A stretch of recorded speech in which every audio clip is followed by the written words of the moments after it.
Jesús no dijo que las prostitutas podían entrar al cielo. Dijo algo mucho más fuerte.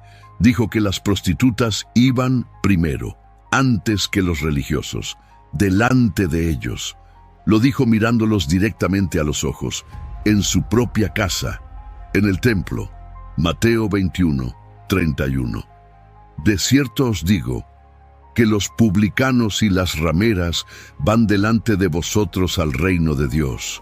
Publicanos y rameras, los dos grupos más despreciados de la sociedad judía. Y Jesús dice que van delante de los sacerdotes al reino de Dios, no detrás, no al lado, delante. Y lo que nadie te cuenta es lo que pasó antes de esa frase, porque ese día, en el templo de Jerusalén, se desató una guerra, y esta es la historia de esa guerra. Pero primero, un detalle que lo cambia todo. En 2019, un equipo de arqueólogos de la Universidad Hebrea descubrió algo en las excavaciones del monte del templo que confirmó una sospecha de siglos. Encontraron los restos de lo que parece haber sido una mikve, un baño ritual de purificación, en una zona que los historiadores identifican como el acceso privado de los sacerdotes al complejo del templo. Pero lo interesante no es la mikve, lo interesante es lo que había junto a la mikve: monedas, muchas monedas, y contratos grabados en fragmentos de cerámica que sugerían transacciones comerciales. Los sacerdotes más santos de Israel tenían literalmente negocios a metros de donde se purificaban. Los mismos hombres que le exigían pureza al pueblo hacían dinero a la sombra del altar. Es la semana de Pascua.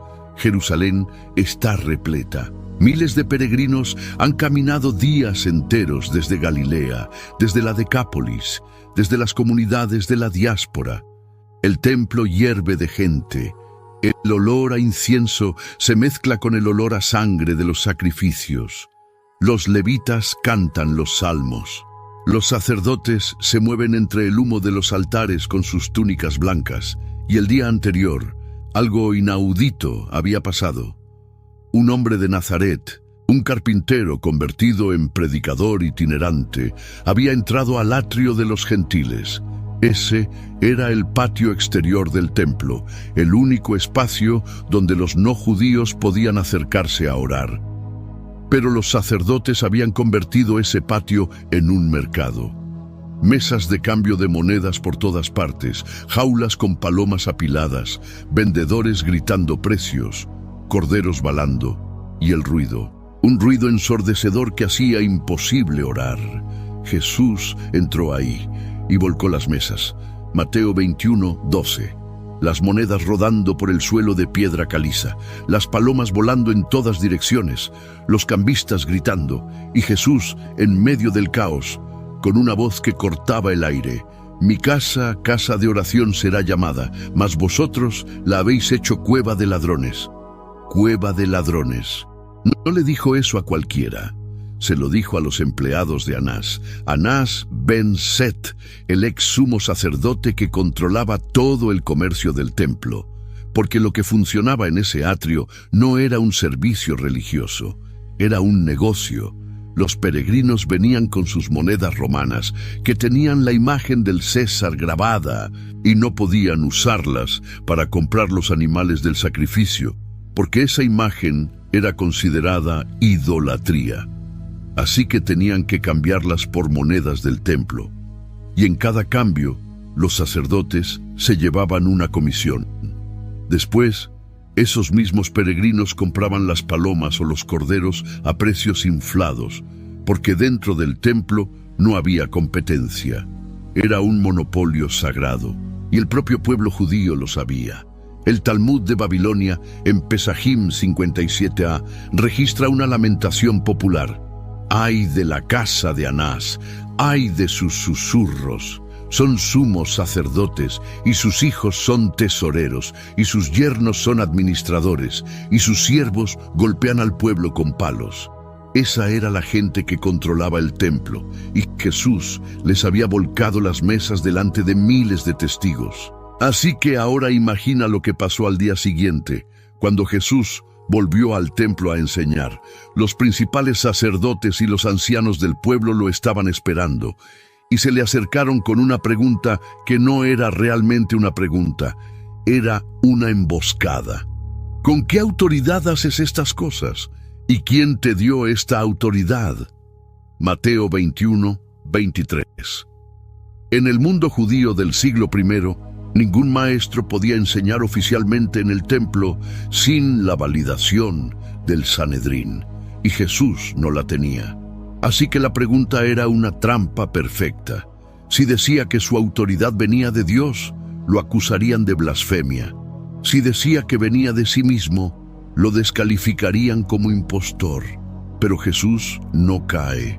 Les devuelve una pregunta que los deja paralizados. El bautismo de Juan, ¿de dónde era? ¿Del cielo o de los hombres?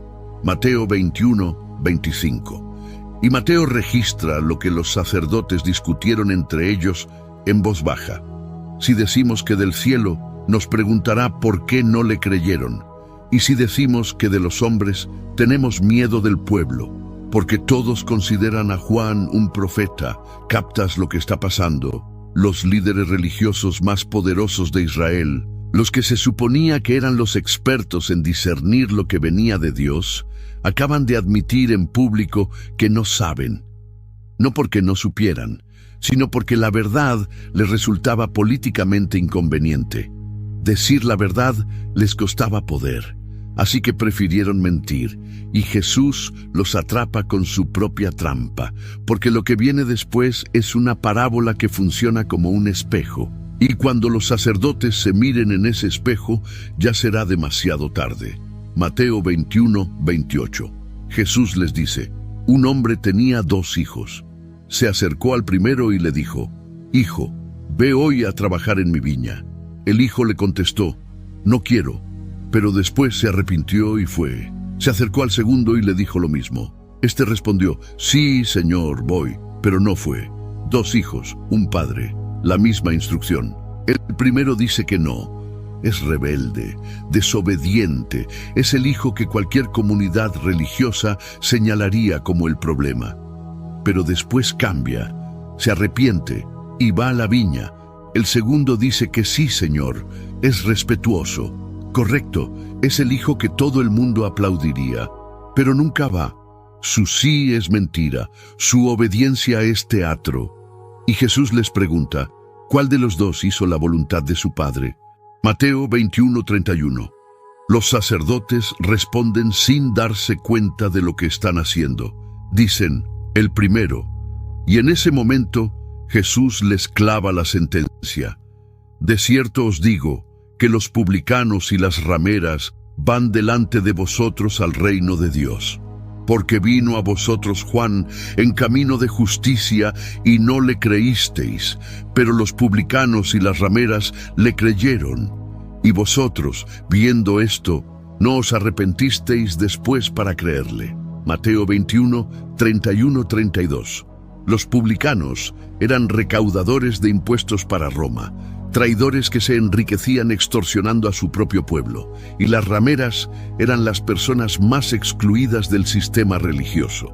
Levítico 21, 7 prohibía a los sacerdotes casarse con una de ellas. Deuteronomio 23, 18 prohibía incluso que trajeran una ofrenda al templo. Estaban fuera de todo, y Jesús acaba de decir que van primero. En griego la palabra es proagousin. Ya están entrando. Mientras ustedes debaten sobre mi autoridad, ellas ya cruzaron la puerta.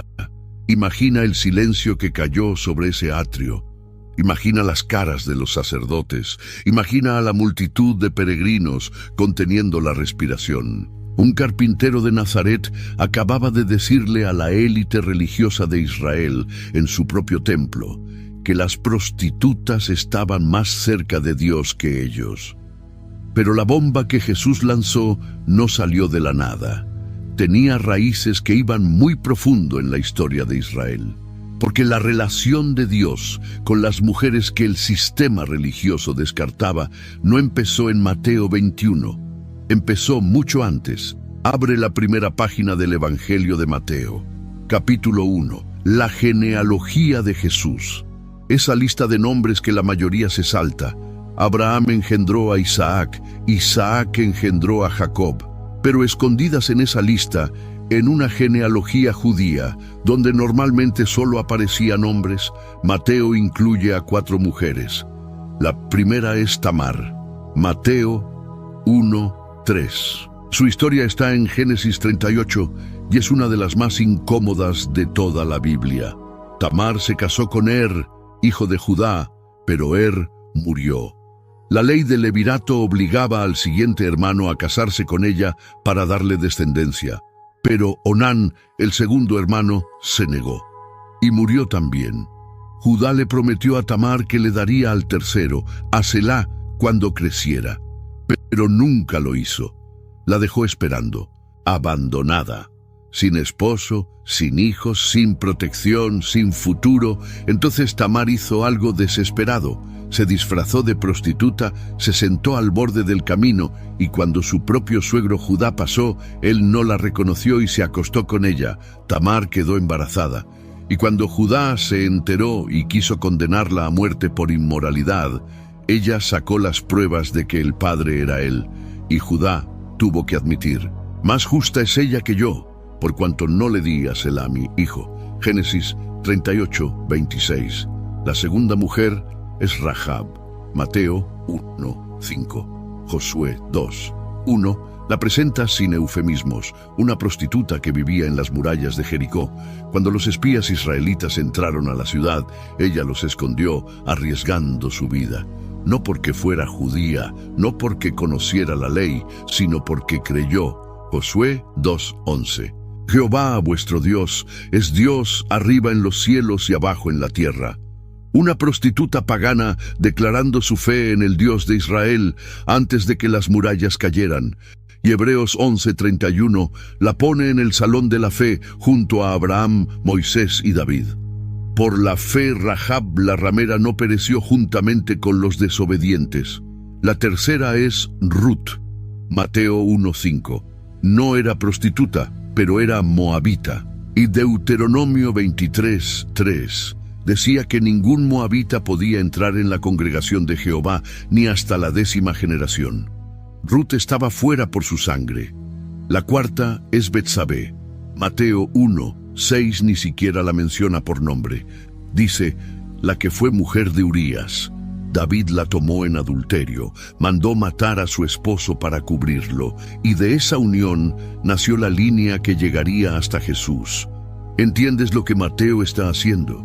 Antes de contar una sola palabra del ministerio de Jesús, pone en su genealogía a una mujer que se disfrazó de prostituta, a una prostituta real, a una extranjera excluida por la ley y a una mujer tomada en adulterio.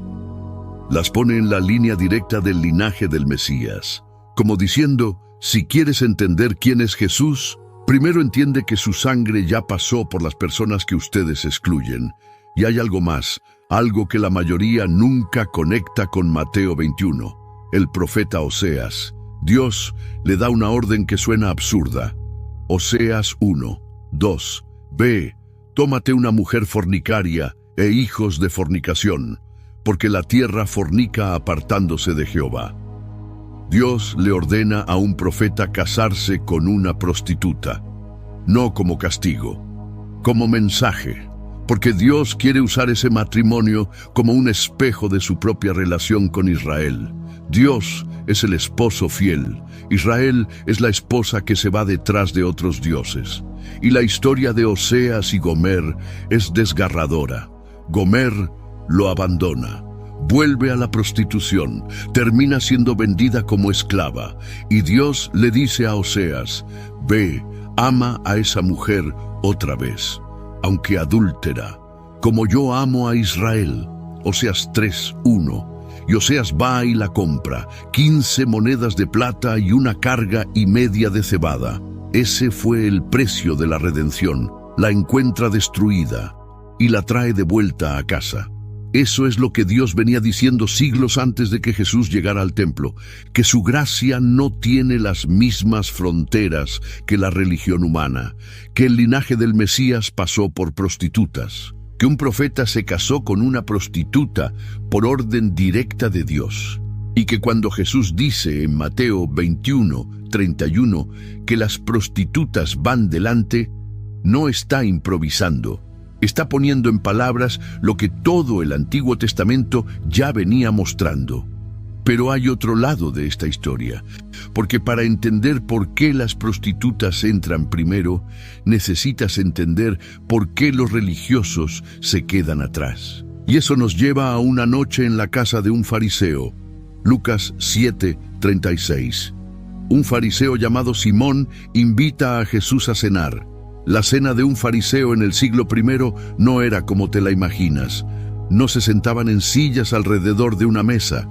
Se reclinaban en divanes bajos, con los pies extendidos hacia atrás, apoyados en un codo, comiendo con la mano libre. Y las casas de los fariseos importantes frecuentemente dejaban la puerta abierta durante las comidas, porque era una forma de mostrar generosidad. La gente podía entrar y sentarse en los bordes del salón para escuchar la conversación. Y eso es exactamente lo que pasa. Mientras Jesús está reclinado en la mesa de Simón, la conversación fluye. Los invitados hablan de la ley, del templo, de política. El vino pasa de mano en mano. La luz de las lámparas de aceite tiembla contra las paredes de piedra. Todo es elegante, controlado, respetable. Y entonces entra una mujer, y todo se detiene. Lucas la describe como una mujer de la ciudad que era pecadora. Todos en la sala saben quién es. La reconocen, y el aire cambia. Las conversaciones se cortan, los ojos se clavan en ella. Algunos apartan la mirada, otros miran con desprecio. Alguno quizás mira al piso, ella no mira a nadie. Se coloca detrás de Jesús a sus pies y empieza a llorar. No un llanto discreto, un llanto que moja los pies de Jesús y con sus propios cabellos los seca y los besa y saca un frasco de alabastro lleno de perfume y se lo derrama encima. Para nosotros eso suena extraño. Pero en esa cultura, cada uno de esos gestos era una declaración: soltarse el cabello en público. La Misná, en Ketubot 7:6, dice que una mujer que se soltaba el cabello delante de otros hombres era motivo de divorcio. Era un acto de intimidad extrema. Que esta mujer lo hiciera significaba que ya no le importaba su reputación, ya no le quedaba nada que perder. El frasco de alabastro. Marcos 14:5, en un relato paralelo, dice que el perfume valía más de 300 denarios. Un denario era el salario de un día completo de trabajo. 300 denarios eran casi un año de trabajo. Ella estaba derramando todo lo que tenía. Y Simón el fariseo la mira y piensa, sin decirlo en voz alta: si este hombre fuera profeta, sabría quién es esta mujer que lo está tocando. Sabría que es pecadora. Lucas 7:39. Simón no habla, pero Jesús sabe lo que está pensando, y lo que hace a continuación es brillante. Simón, tengo algo que decirte. Dime, maestro. 2 hombres le debían dinero a un prestamista. Uno le debía 500 denarios, el otro 50. Ninguno podía pagar, y el prestamista les perdonó la deuda a los 2. Dime, Simón, ¿cuál de ellos lo amará más? Simón responde con cautela: supongo que aquel a quien le perdonó más. Has juzgado correctamente. Y entonces Jesús se voltea hacia la mujer, pero le sigue hablando a Simón, y cada palabra es un golpe. ¿Ves a esta mujer? Entré en tu casa. No me diste agua para los pies. Ella los ha mojado con sus lágrimas y los ha secado con sus cabellos. No me diste un beso de bienvenida. Ella no ha dejado de besar mis pies desde que entré. No ungiste mi cabeza con aceite. Ella ha derramado perfume sobre mis pies. Lucas 7:44-46. Agua para los pies. Beso de bienvenida. aceite para la cabeza. Eran las 3 cortesías básicas que un anfitrión le debía a su invitado en esa cultura. Simón no hizo ninguna. La mujer hizo las 3 y las hizo con todo lo que tenía. Simón invitó a Jesús a su casa, pero lo trató como un invitado de segunda. La mujer no fue invitada, pero dio todo lo que tenía. Y entonces Jesús dice la frase que deja a todos en silencio. Lucas 7:47. Por lo cual te digo que sus muchos pecados le son perdonados, porque amó mucho, mas aquel a quien se le perdona poco, poco ama. Simón conocía las reglas. La mujer conocía la gracia. Simón juzgaba desde arriba. La mujer amaba desde abajo. Y Jesús dejó claro cuál de las 2 posiciones te acerca más a Dios. Ahora, lo que voy a contarte conecta directamente con la razón que Jesús dio en Mateo 21:32 para su sentencia contra los religiosos. Porque Jesús no dijo simplemente que las prostitutas van delante, dijo, ¿por qué van delante? Y la razón tiene nombre, Juan. Porque vino a vosotros Juan en camino de justicia, y no le creísteis, pero los publicanos y las rameras le creyeron. Juan el Bautista, el hombre que vivía en el desierto de Judea, vestido con pelo de camello, comiendo langostas y miel silvestre. Lucas 3:3 dice que recorría toda la región del Jordán, predicando un bautismo de arrepentimiento para perdón de pecados. Y la gente venían de Jerusalén, de toda Judea, de toda la provincia alrededor del Jordán. Mateo 3:5. Y Juan no era suave con nadie. Cuando los soldados le preguntaban qué debían hacer, les decía, no extorsionen, no acusen falsamente, conténtense con su salario. Cuando los publicanos venían, les decía, no cobren más de lo que les corresponde. Lucas 3:12-14. Era un mensaje simple, concreto, verificable. No era teología abstracta, era cambia tu comportamiento ahora, hoy. Y las prostitutas respondieron, los publicanos respondieron. Se metían al agua del Jordán y salían diferentes, vidas rotas que empezaban de nuevo, personas que todo el mundo daba por perdidas y que de repente estaban cambiando. Imagina la escena. El río Jordán, el agua turbia bajando desde el mar de Galilea. En la orilla, cientos de personas esperando su turno, y entre ellas una mujer que no debería estar ahí. Todos la conocen, todos saben a qué se dedica. Algunos de los hombres que esperan en la fila probablemente la han visitado de noche, en secreto, y ahora ella está ahí, en público, a plena luz del día, temblando, no de frío, de miedo, de vergüenza, de algo que no tiene nombre pero que la empuja hacia el agua. Y Juan la mira, no la juzga, no le pide que se vaya, no le dice que primero se purifique y después vuelva. La toma de la mano, la mete al agua y la sumerge, y cuando sale, algo ha cambiado. No se ve diferente por fuera, pero por dentro algo se rompió. Algo que la tenía encadenada ya no está. Y llora. Y los que la ven llorar no entienden, pero ella sí entiende. Por primera vez en años, alguien la trató como un ser humano, no como un cuerpo, no como un pecado, como una persona. Y eso pasó decenas, quizás cientos de veces en las orillas del Jordán. Publicanos que devolvían lo robado, soldados que dejaban de extorsionar, prostitutas que encontraban una salida, vidas rotas que empezaban otra vez, desde cero. Los sacerdotes lo vieron y no sintieron nada. Pero cuando los fariseos y saduceos llegaron al Jordán, Juan los miró y les dijo algo que debió haberles cortado la respiración. Mateo 3:7. Generación de víboras, ¿quién les enseñó a huir de la ira que viene?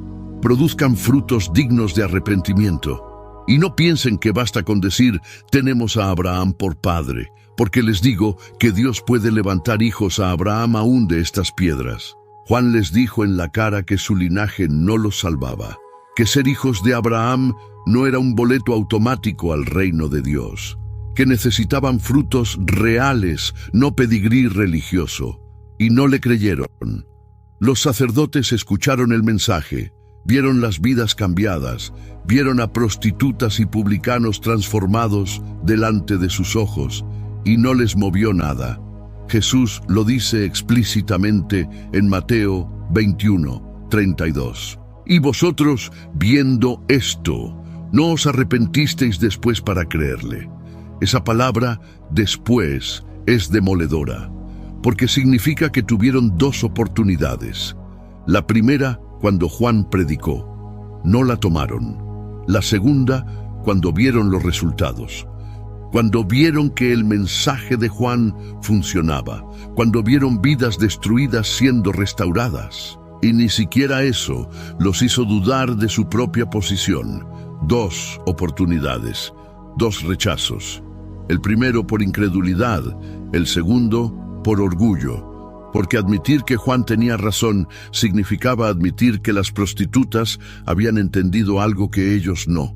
Y eso era inaceptable. Y ahí está el corazón de todo el asunto, la razón profunda por la que las prostitutas van primero. No es porque sean mejores personas. No es porque su pecado sea menos grave. No es porque Dios tenga favoritismo. Es por algo mucho más simple y mucho más doloroso. La prostituta sabía que necesitaba perdón. El religioso creía que no. La prostituta no tenía ilusiones sobre su condición. Sabía exactamente dónde estaba. Sabía exactamente lo que hacía. Y cuando escuchó un mensaje que decía que había una salida, que había perdón, que había un nuevo comienzo, no tuvo que derribar ningún muro de orgullo para recibirlo. Solo tuvo que abrir las manos. Pero el religioso tenía capas y capas de protección. Una identidad construida sobre su obediencia, una reputación que mantener, un sistema que lo validaba, personas que lo admiraban. Y todas esas capas se convertían en un muro entre él y el arrepentimiento. No un muro de maldad, un muro de seguridad falsa. Eso es lo que hace que la religiosidad vacía sea tan peligrosa. No es que te impida hacer lo correcto, es que te impide sentir que necesitas hacerlo, te anestesia, te convence de que estás bien exactamente donde estás. Y mientras más tiempo pasas anestesiado, más difícil es despertar. Jesús lo dijo de otra forma en Lucas 18:9. Contó una parábola a unos que confiaban en sí mismos como justos y menospreciaban a los otros. Un fariseo y un publicano suben al templo a orar. El fariseo se para en un lugar visible y ora en voz alta: Dios, te doy gracias porque no soy como los otros hombres, ladrones, injustos, adúlteros, ni como este publicano. Ayuno 2 veces a la semana, doy diezmos de todo lo que gano. Lucas 18:11-12. El publicano se queda lejos. No se atreve ni a levantar los ojos. Se golpea el pecho y dice una sola frase: Dios, sé propicio a mí, pecador. Lucas 18:13. Y Jesús dice: Este descendió a su casa justificado antes que el otro. Lucas 18:14. Otra vez esa palabra, antes, primero, delante. El mismo patrón de Mateo 21. El que se reconoce pecador va primero. El que se cree justo se queda atrás. La oración del fariseo es reveladora. No le pide nada a Dios, no confiesa nada, no necesita nada. Su oración es un reporte de logros, un currículum espiritual, y su identidad no se construye sobre lo que es, sino sobre lo que no es. No soy como los otros hombres. Necesita que otros sean peores para sentirse mejor. Necesita pecadores visibles a su alrededor para confirmar su propia justicia. Y eso era exactamente lo que el sistema religioso del templo hacía con las prostitutas. Las necesitaba, no para ayudarlas, las necesitaba como contraste, como prueba viviente de que el sistema funcionaba. porque si había mujeres impuras afuera, eso significaba que los de adentro eran puros. La exclusión de las prostitutas validaba la inclusión de los religiosos. Si eso te suena a algo que has visto, no es coincidencia. Si acabas de conectar esas dos realidades por primera vez, dale like y compártelo con alguien que necesita escuchar esto, porque lo que viene ahora es todavía más fuerte, porque esto sigue pasando. Déjame contarte algo. Una iglesia grande, moderna, bien organizada. El pastor predica cada domingo sobre gracia. Las paredes tienen versículos pintados. La música habla del amor incondicional de Dios. Todo se ve perfecto y una mujer entra, sola, maquillaje corrido, ropa que no encaja con el código silencioso de vestimenta que nadie admite que existe, pero todos respetan. Se sienta en la última fila. Alguien la mira de reojo. Un susurro cruza dos filas más adelante. ¿Y esa quién es? Después del servicio, grupos de amigos se saludan, se abrazan, planean el almuerzo del domingo. Nadie se le acerca a ella. Nadie le pregunta su nombre. Nadie la invita a sentarse con ellos. Se va sola, igual que llegó. Y al domingo siguiente, el pastor predica sobre Mateo 21:31, sobre cómo las prostitutas van delante de los religiosos al reino de Dios. Y toda la congregación asiente. Amén. Qué verdad tan poderosa, sin darse cuenta de que la semana anterior vivieron exactamente la parábola que Jesús contó. Fueron el hijo que dijo, sí, Señor, voy, y no fue.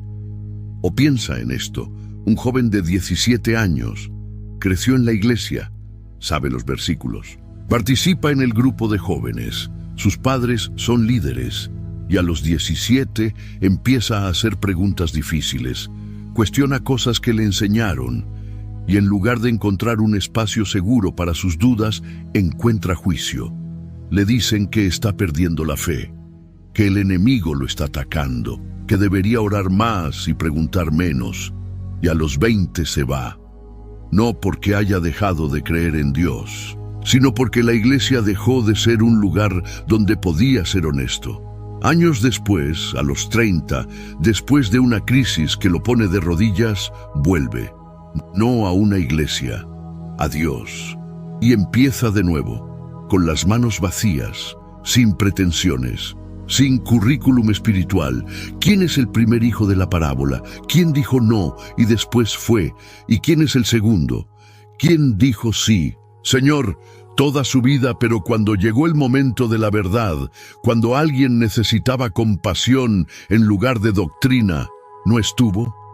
Pero hay algo que nadie te cuenta sobre las prostitutas del primer siglo, porque cuando escuchas esa palabra, probablemente piensas en una elección moral, pero en la Judea del siglo I, para la mayoría de esas mujeres, no era una elección, era una sentencia. Joaquín Jeremías, en su obra Jerusalén en tiempos de Jesús, documenta que la mayoría de las mujeres que ejercían la prostitución en Palestina eran viudas sin protección familiar, huérfanas, mujeres repudiadas por sus maridos o extranjeras sin derechos legales.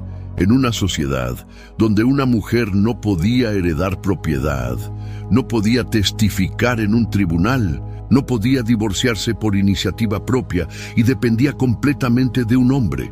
Perder a ese hombre era perderlo todo. Una viuda sin hijos varones quedaba en la calle y las opciones eran morir de hambre o vender su cuerpo. Imagina a una de esas mujeres.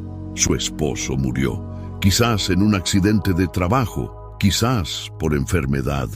No tiene hijos varones adultos que la mantengan. La ley del levirato, que obligaba al hermano del esposo muerto a casarse con la viuda, existía precisamente para evitar esta situación. Pero no siempre se cumplía. Judá no la cumplió con Tamar, y miles de hombres no la cumplieron con miles de viudas a lo largo de los siglos. Así que la mujer queda sola, sin propiedad, sin ingresos, sin protección legal. En Jerusalén, una ciudad llena de peregrinos, llena de comerciantes, llena de hombres lejos de sus casas. y alguien le ofrece una forma de sobrevivir, no porque quiera, porque no tiene otra opción. Y cuando esa mujer camina por las calles de Jerusalén, los mismos hombres que la visitaron de noche la evitan de día. Los sacerdotes que pasan a su lado cruzan al otro lado del camino para no contaminarse. El sistema del templo la declara impura. Levítico 21. 7 prohíbe a los sacerdotes casarse con una de ellas. Deuteronomio 23. 18 prohíbe que su dinero entre al templo como ofrenda. La puerta de la casa de Dios está cerrada para ella. No solo cerrada, sellada.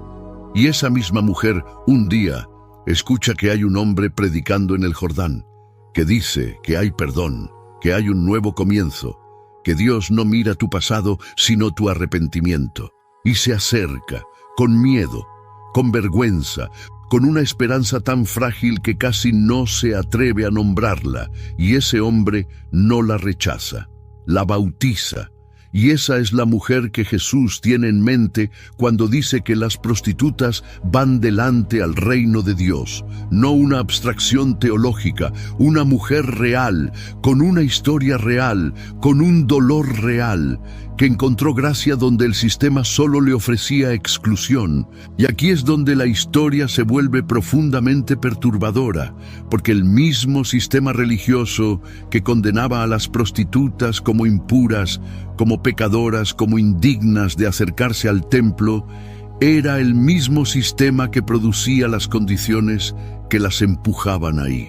El sistema las excluía, las marginaba, las hacía invisibles. Pero nunca se preocupó por resolver lo que las había puesto en esa situación. Jesús lo sabía, y por eso su declaración era mucho más que una frase provocadora. Era una acusación contra un sistema entero. Pero esta historia tiene un capítulo que la lleva aún más lejos. Y sucede una noche en las calles de Jerusalén, cuando un grupo de escribas y fariseos arrastran a una mujer hasta los pies de Jesús. Juan 8:3. Es temprano en la mañana. Jesús está en el templo, sentado, enseñando. La gente se ha reunido a su alrededor. Y de repente, un ruido, pasos rápidos, voces agresivas. Un grupo de escribas y fariseos aparece arrastrando a una mujer. La empujan hacia el centro del grupo, frente a Jesús. Ella está temblando, quizás cubierta con poco más que una sábana, porque dicen que la sorprendieron en el acto mismo de adulterio. Está expuesta, humillada, asustada, y los hombres que la trajeron no la miran como persona, la miran como herramienta.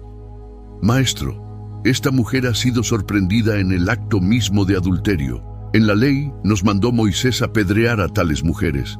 Tú, pues, ¿qué dices? Dicen que la sorprendieron en el acto mismo. Piensa en lo que eso implica. Si estaba en el acto, había un hombre. ¿Dónde está el hombre? Levítico 20:10. Es claro, ambos debían morir, el adúltero y la adúltera, pero solo trajeron a la mujer, la usaron. La arrancaron de donde estaba, la arrastraron por las calles de Jerusalén y la tiraron a los pies de Jesús como carnada. Juan 8:6 lo dice sin rodeos. Esto decían tentándole para poder acusarle. No les importaba a ella, les importaba la trampa. Si Jesús dice, apedréenla, contradice todo su mensaje sobre misericordia.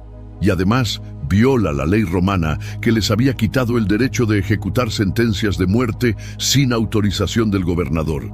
Si dice, no la apedreen, lo acusan de contradecir la ley de Moisés. No hay salida. Es una trampa perfecta y Jesús no responde. Se inclina hacia el suelo y empieza a escribir en la tierra con el dedo. El texto no dice qué escribió. Hay una teoría fascinante basada en Jeremías 17:13 que dice, los que se apartan de ti serán escritos en el polvo. Quizás estaba escribiendo eso, quizás nombres, quizás los pecados secretos de los que tenían las piedras en la mano. No lo sabemos, pero imagina la escena, todos esperando, los fariseos con las piedras listas, la mujer en el suelo, la multitud conteniendo la respiración, y Jesús, inclinado, escribiendo en el polvo. El silencio se extiende, los acusadores insisten, y finalmente Jesús se levanta, los mira y dice una sola frase que cambia todo. Juan 8:7. El que de vosotros esté sin pecado sea el primero en arrojar la piedra contra ella. Y se vuelve a inclinar y sigue escribiendo. Y entonces empieza a pasar algo, un sonido, una piedra cayendo al suelo, no lanzada, soltada, dejada caer, luego otra y otra. Juan 8:9. Ellos, acusados por su conciencia, salían uno a uno, comenzando desde los más viejos. Los más viejos primero, los que más años tenían, los que más pecados habían acumulado, los que más distancia habían construido entre su imagen pública y su realidad privada, uno a uno, las piedras en el suelo, los pasos alejándose, hasta que el atrio queda vacío, y Jesús se levanta y mira a la mujer, la única persona que queda. Mujer, ¿dónde están los que te acusaban?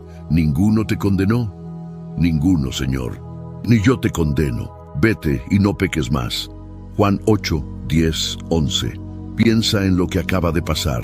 El único ser humano en toda la escena que tenía derecho moral de tirar una piedra, eligió no hacerlo.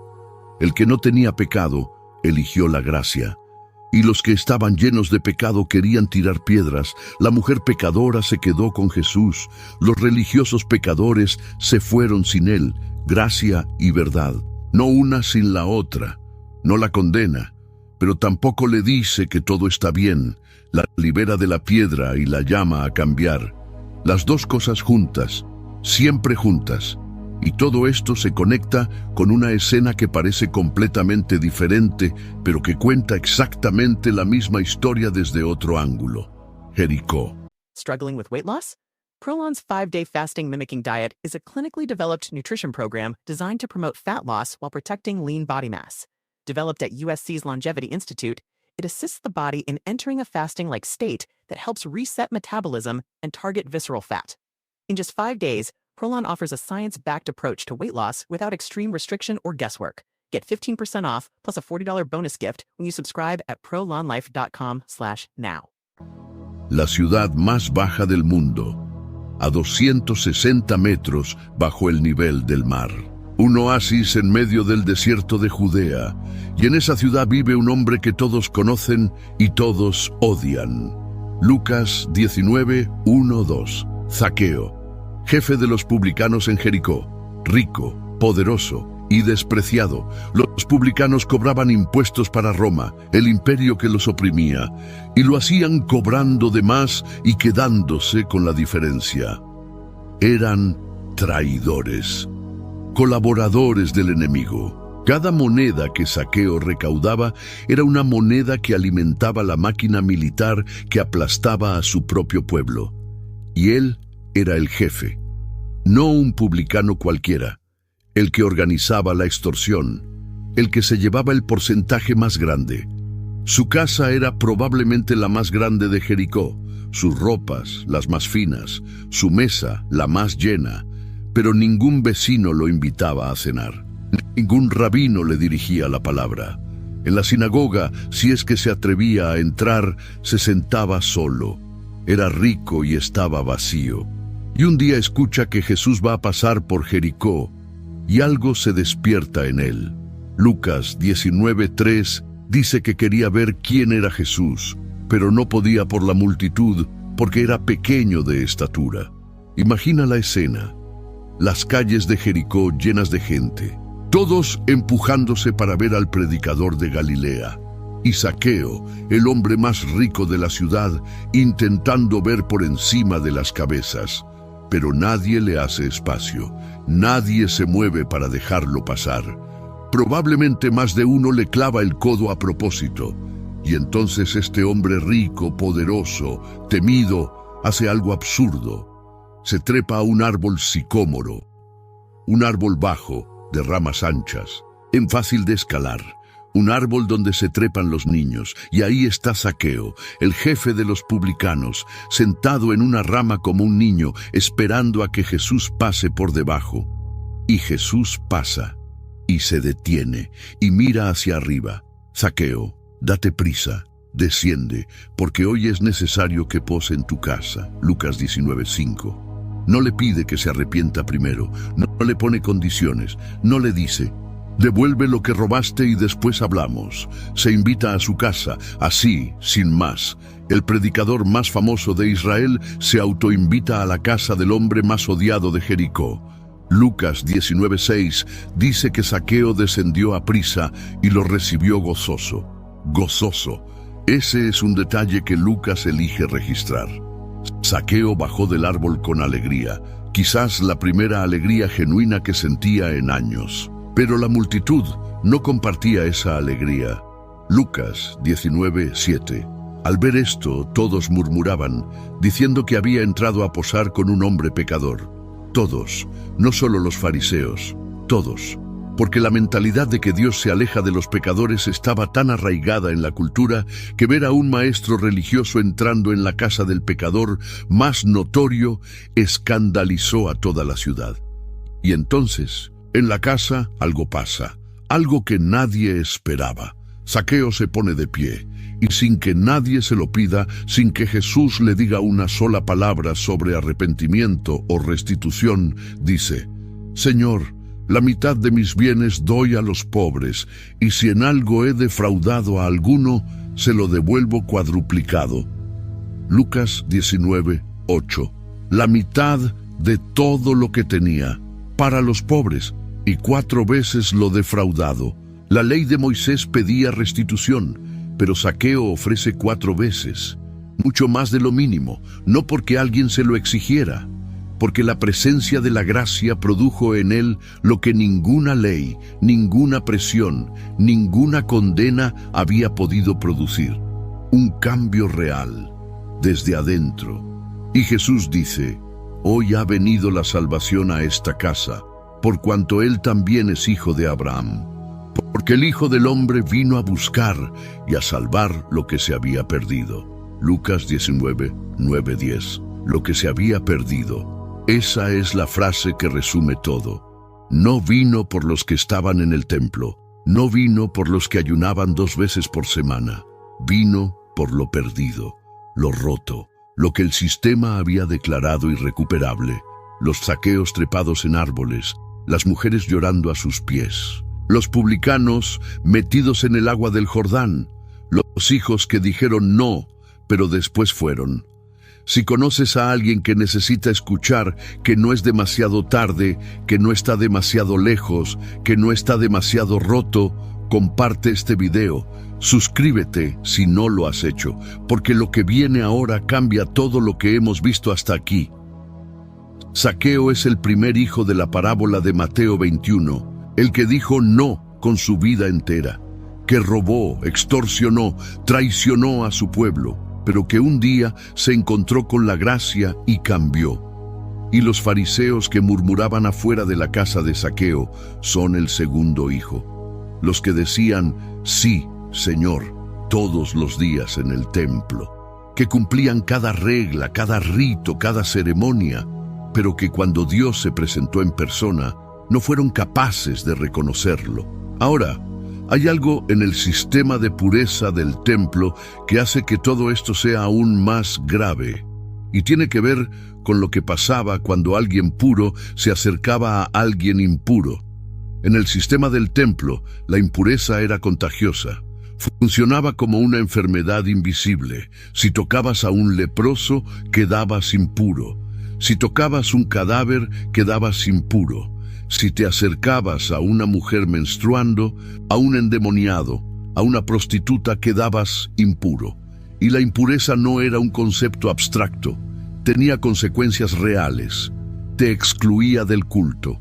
No podías entrar al templo, no podías ofrecer sacrificios, no podías comer con los demás hasta completar un proceso de purificación que podía durar desde un día hasta una semana, dependiendo de la severidad. Así que la lógica del sistema era simple y brutal.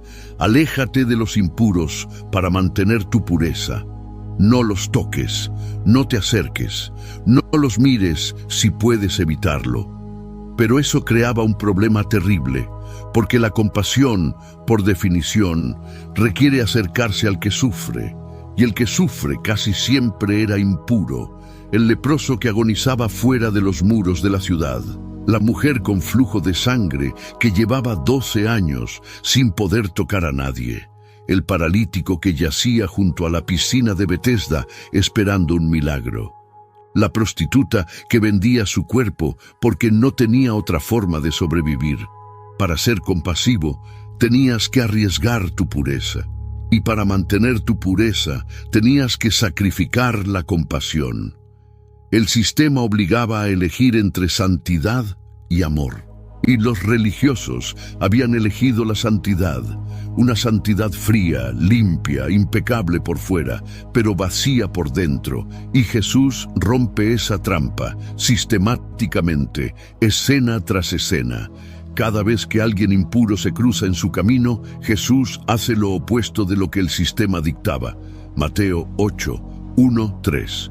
Un leproso se le acerca, le dice: «Señor, si quieres, puedes limpiarme». Según la ley, Jesús debería haber retrocedido, debería haber mantenido la distancia reglamentaria, pero el texto dice algo extraordinario. Jesús extendió la mano y le tocó a un leproso, la piel cubierta de llagas, el cuerpo destrozado por la enfermedad. Un hombre que probablemente no había sentido el contacto de otra persona en años, y Jesús lo toca, y el leproso queda limpio. Marcos 5, 25-34. Una mujer que llevaba 12 años con flujo de sangre se abre paso entre la multitud y toca el borde del manto de Jesús. 12 años impura, 12 años sin poder abrazar a sus hijos, 12 años sin que nadie la tocara, y toca a Jesús y queda sana. Lucas 7:14. Jesús se encuentra con un cortejo fúnebre en la ciudad de Naín. Una viuda lleva a enterrar a su único hijo. Tocar un féretro te hacía impuro, pero Jesús se acerca y toca la camilla, y el muerto se levanta, y en cada caso sucede lo contrario de lo que el sistema predecía. La impureza no se transfiere a Jesús. La pureza de Jesús se transfiere al impuro. El leproso queda limpio, la mujer queda sana, el muerto resucita. La prostituta de Lucas 7 es perdonada. Jesús no se contamina con ellos se transforman con él. Eso destruye la lógica entera del sistema religioso, porque si la presencia de Dios purifica en lugar de contaminarse, entonces toda la estructura de exclusión pierde sentido. No necesitas mantener a los impuros afuera para proteger lo sagrado. Lo sagrado es lo suficientemente poderoso para ir hacia los impuros y transformarlos. Los religiosos protegían su pureza alejándose de los pecadores. Jesús protegía a los pecadores acercándose a ellos. Y cuando le preguntan por qué come con publicanos y pecadores, su respuesta es demoledora. Mateo 9, 12, 13. Los sanos no tienen necesidad de médicos sino los enfermos. Vayan y aprendan lo que significa: misericordia quiero y no sacrificio. Porque no he venido a llamar a justos, sino a pecadores. Vayan y aprendan. Les dice a los expertos en escritura que todavía no entienden su propia Biblia, que conocen el texto pero no el corazón de Dios. Y les cita Oseas 6:6, el mismo profeta que Dios mandó a casarse con una prostituta. Misericordia quiero y no sacrificio. Dios prefiere la compasión sobre el ritual, el amor sobre la regla, la misericordia sobre la ceremonia. Y la última parte: no he venido a llamar a justos. La ironía es brutal. Según su propia teología, nadie era justo. Todos necesitaban a Dios, pero los fariseos se habían convencido de que eran la excepción. Y al hacerlo, se excluyeron a sí mismos. No porque Jesús no quisiera llamarlos, sino porque ellos creían que no necesitaban ser llamados.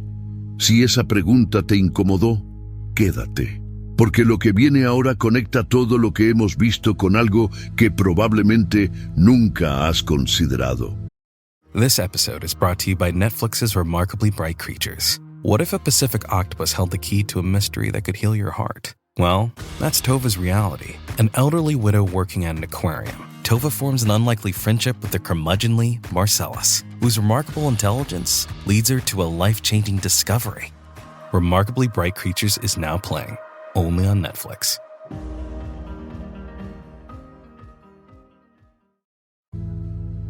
Mateo 21:31 no ocurre en un vacío.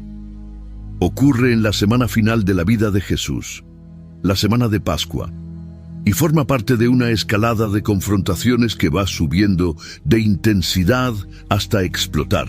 Piénsalo como una secuencia. Cada día que Jesús volvía al templo, la tensión subía un grado más. Lunes, Jesús entra al templo y vuelca las mesas de los cambistas.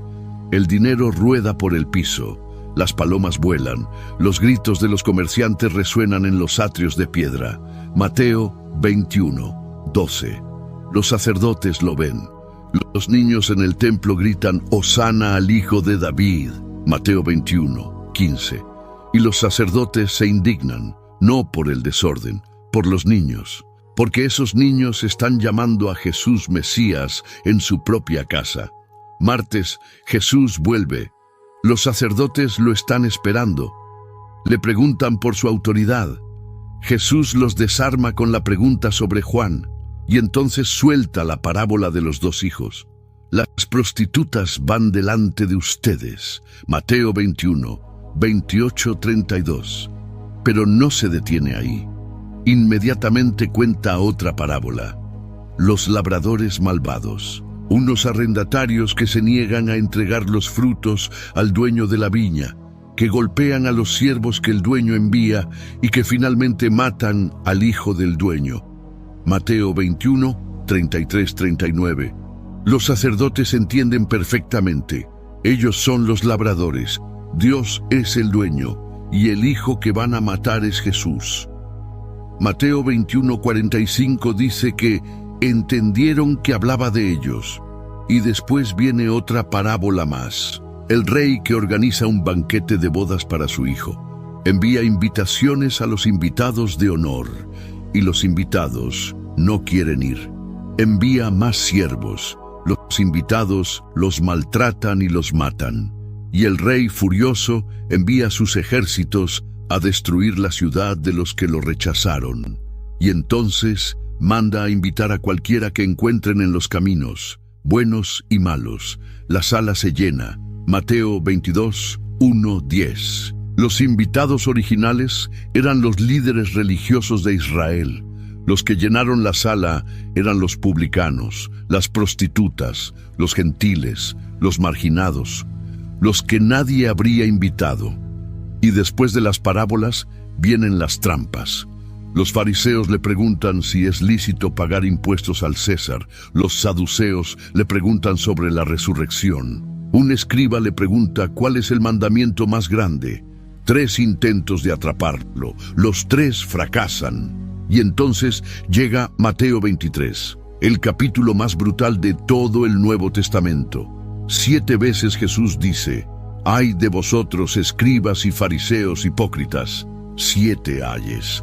Como 7 golpes de un martillo contra un muro. Los llama guías ciegos, sepulcros blanqueados, serpientes, generación de víboras. Les dice que por fuera parecen justos, pero por dentro están llenos de hipocresía e iniquidad. Mateo 23, 27, 28. Cada confrontación más directa que la anterior, cada palabra más peligrosa. Y la frase sobre las prostitutas fue el primer golpe de esa semana. El momento en que Jesús dejó de hablar en código y les dijo directamente, «Ustedes están afuera, y los que ustedes pusieron afuera están entrando». Mateo 21, 45, 46 dice que los principales sacerdotes y los fariseos entendieron perfectamente que Jesús hablaba de ellos y quisieron prenderlo.